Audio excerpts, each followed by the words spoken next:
Hi friends, welcome to 5 Minutes Tech YouTube channel. Here is Vivo V29 Pro 5G smartphone. In this video, you will learn how to change Google Assistant language in your phone Vivo V29 Pro 5G.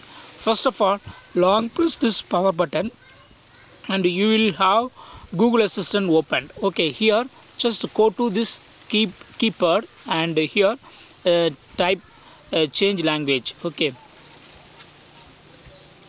click here and type change language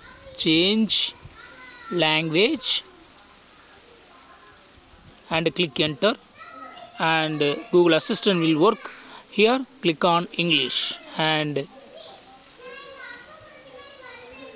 yes, click on மொழியை மாற்று and here assistant பேசுவதற்கான மொழிகளை தேர்வு செய்யவும். Here you go to select the language. Okay, so here select English, click on it and click English India, click here English India. Okay, yes, now go back.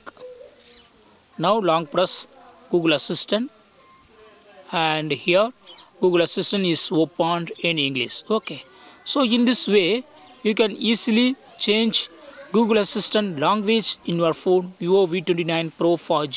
That's all friends. Thanks for watching. Bye.